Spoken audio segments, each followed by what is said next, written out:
I think there's a case to be made that Bradley Cooper is the next Tom Cruise. Now on the surface, they don't seem to share much in common.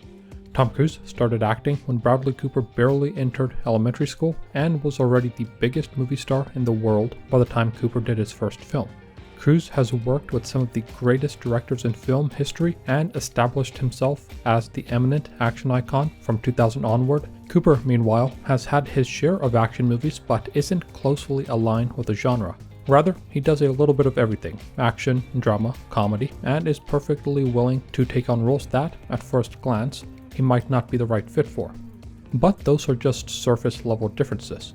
Once you start digging, you find more similarities and even some differences that go in Cooper's favor. For one, Cooper has worked with plenty of solid directors himself. Todd Phillips, who directed him in the Hangover trilogy, Joe Carnahan, a solid action director who directed him in the A-Team and also did The Grey, one of the most underrated and best films of 2011, David O. Russell in Silver Linings Playbook, American Hustle, and Joy, James Gunn in the Guardians of the Galaxy movies, Clint Eastwood in American Sniper and The Mule, Cameron Crowe in Aloha, Paul Thomas Anderson in Licorice Pizza, and Guillermo del Toro in Nightmare Alley.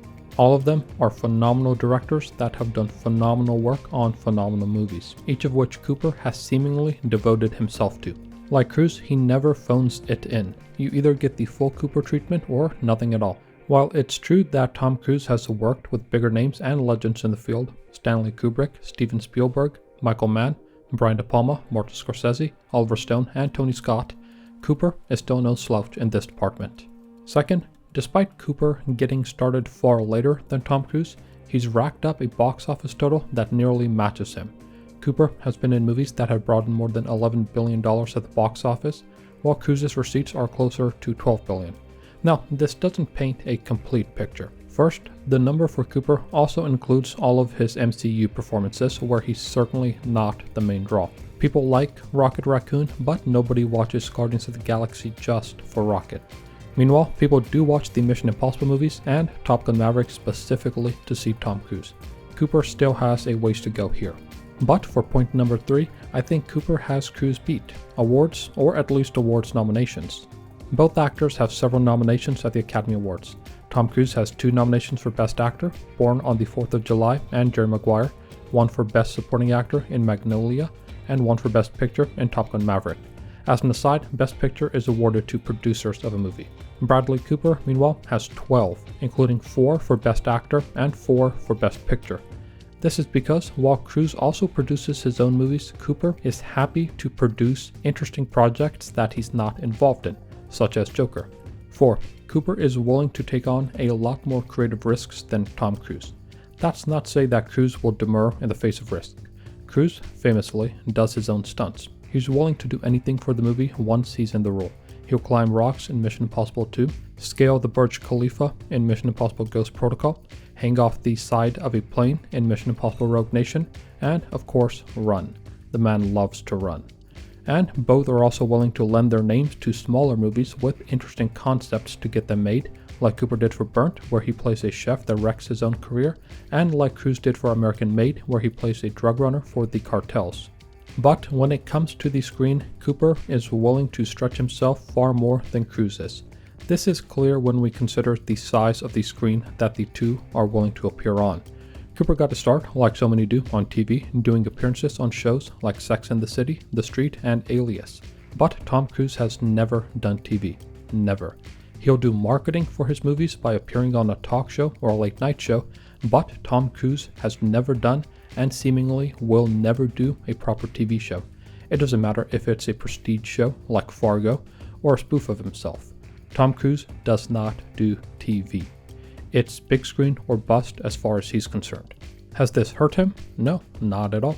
Cruise never needed TV like other actors did and has fared well without it. Cruise does not want to go into people's homes. Rather, he wants them to come to the theater to watch, for the most part, him. And they, for the most part, do.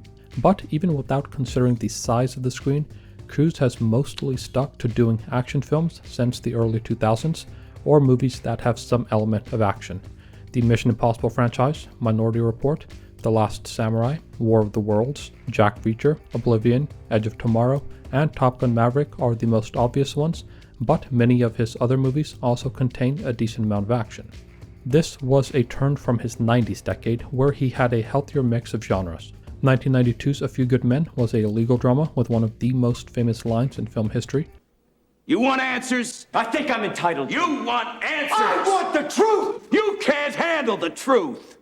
1993's The Firm was a legal thriller.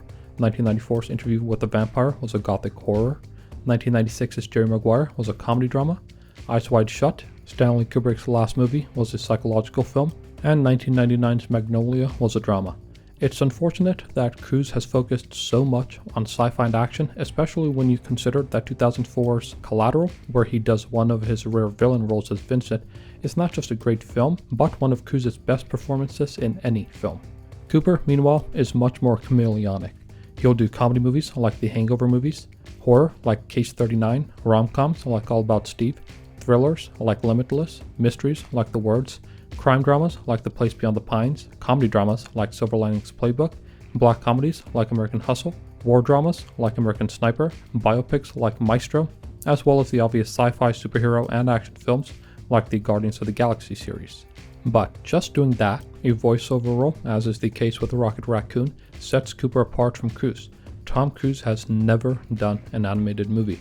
Any movie with Tom Cruise will show Tom Cruise's face because Tom Cruise knows that the audience is there to see Tom Cruise. Whereas Cooper is happy to share the screen with his co-stars and sometimes blend into the background, that's rarely the case with Tom Cruise. There, his co-stars are happy to share the screen with Cruise, who almost never simply blends into the background. One important difference is that Cooper is willing to get behind the camera and direct as well, unlike Cruise. His two most notable directed features have been A Star is Born and Maestro, but that's unlikely to be the end. While Cruise is a hands-on producer and even helped manage the legendary United Artists studio, he never got into directing.